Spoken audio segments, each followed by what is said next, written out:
Does Apple have all its eggs in one basket? That's the question this new book by Patrick McGee attempts to answer, Apple in China. So, hello, my name is Zach, and on this channel I mostly review science fiction and fantasy books, but I also delve into my other interests such as personal development, comics, manga, and business. And today, delving into that business side, being a tech nerd for decades and someone who enjoys reading biographies, I checked out Patrick McGee's newest book, Apple in China, after seeing it on, yes, The Daily Show. So I did learn about this book through his interview on The Daily Show. I thought it was interesting. And yeah, it's that convergence of two of my interests, technology and business, and told in a kind of biographical manner. So I had to check it out, put my hold on the library, saw the buzz on New York Times. And yeah, I really enjoyed this book. I finished it a couple days ago, and I thought it was a great chronicle of one of the kind of success stories of our time, which is Apple. So how the book is framed is kind of, like I said, like a biography, which I found very refreshing, having recently read other biographies like this Bill Gates story, Source Code, and a couple other biographies here and there over the recent months and years. So the style really chronicles, Apple's rise, but it does so by tying it to manufacturing. So that's the lens the book is framed, and how manufacturing and design are kind of intertwined at Apple and how they drive each other. How, I guess the parts and components led to, I guess that's the frame of the book, how parts and components led to certain design choices or supply choices in the product design and product development. And yes, it chronicles the company growth under various leaders, of course, most famously through Jobs' loss and return.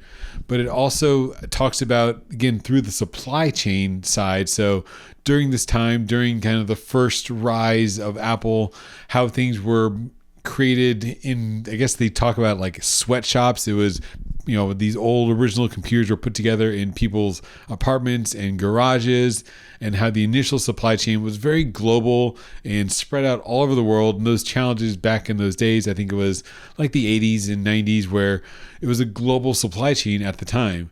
But then through the rise and the other events that happened through Apple, that things started changing, and with new leadership and new design thinking and new products, supply chain gradually shifted over the years to China. And the book chronicles through the great interviews, and that's what I kind of gives that personal touch, that we hear directly from the sources, these stories of what was happening on the inside. So it felt like a real life biography, talking to the people that were there on the ground during these pivotal moments when, there's the upheaval, the new management, these crises within Apple.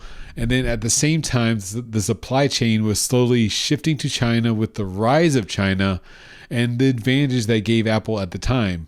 That it uses the example of before you'd have to fly parts in from across the world, whereas by the end, once the supply chain for all of tech, in fact, consolidates in China, that the designers and the products teams could just simply go to the next town over in this kind of tech village, and eventually into the next building over, to check out parts and get source parts and kind of bring these designs all in one spot and just simplify everything. But as we learn by the end of the book, this ties China to explicitly to one supplier, one global location, that there's really no way to unwind just how much of the supply chain has moved to China. So it's a really interesting book with all these stories. And I guess my favorite story, I think, was talking about the head of Apple Retail. I thought that was a great anecdote / story / interview, where I already forget the name. It's been like 2 days, but the head of Apple Retail in China, how he was originally like a missionary. That's how he learned Chinese, and he had kind of a very interesting upbringing and was eventually working in Apple Retail in the US. But then as the need for opening a retail shop in China during the launch of the iPhone, and how that kind of catapulted him to a position perfectly timed, right place, right time, right skill set to launch the Sanlitun store in Beijing. And he was there on the ground, and it really gives that yeah, that intimate portrait of what was going on, the craze. And I remember that, the lines out the door for the new iPhone. And then during that time, hearing about the scalpers and not really scalpers, but the resellers, especially in China. And he gives in this book the stories of lining up and how the Apple store in Beijing would manage the flow and things would get crazy sometimes. And it was the whole kind of black market of these yellow resellers who would line up. They'd pay, there's kind of this underground network where they would pay people to stand in line, just buy the iPhones, as many as they could.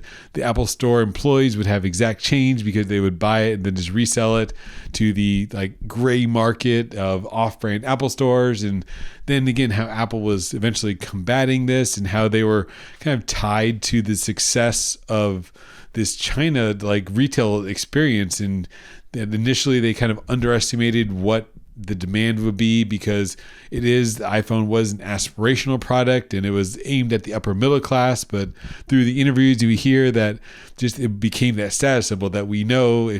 Most people probably are watching this remember that time where, yeah, the iPhone was legitimately a status symbol. If you had an iPhone, that was the epitome of cool when the original iPhones came out. It was just, a wild time back then.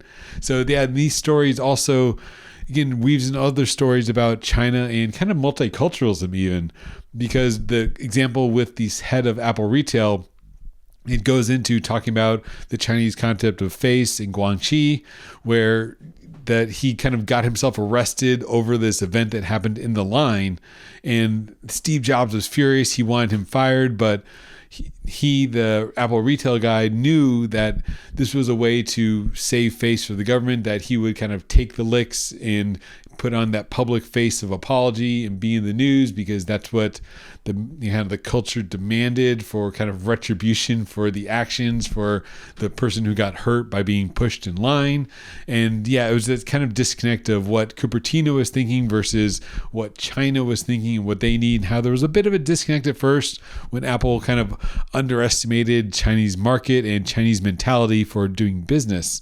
So there are those stories as well, and I really enjoyed that. And that's again how it kind of hits on all my interests. It's a story of China, but it's also a story of Apple, of technology, supply chain, and business. It's got a little of everything, and it's a great read, a lot of fun. But I guess if there's any criticism, besides this being a great book that I loved, it would be how it ties maybe Apple's success in China and China's success to Apple, because one of the main themes of the book is how China invested so much into the manufacturing in China, and it sort of paints a picture that Apple was almost responsible for the Chinese miracle. If you remember back during the Olympics, that's time of 2008, when it was just crazy in China, that really rise of the modern China. And Apple, of course, undoubtedly played a big part. It gives numbers that it was akin to the Marshall Plan, with so much invested in manufacturing, and how it was different from the previous way that kind of it operated, where you would bring in the people and then you would kind of knowledge transfer. And then that's what happened in China, where they brought over the engineers from Apple. Apple trained the people to work in the factories.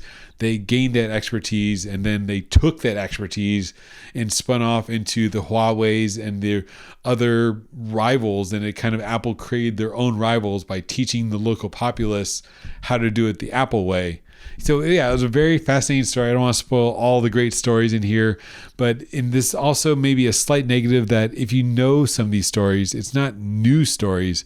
If you know the general kind of story of modern China through the tech renaissance and how they ascended through these manufacturing consolidations of the tech sector in Shenzhen, and if you know about Apple and its rise, tied to the iPhone and success, it's not really new information, but the way it's written and painted with these personal stories gave it that biographical feel, which I thought it made it a great read, a great listen as an audiobook, and it was well worth my time, and I really enjoyed it.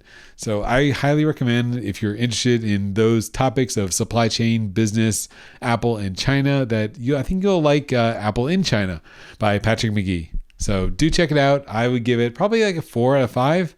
Great read, interesting stories as a business biography. So thanks for watching this review, and have a great day.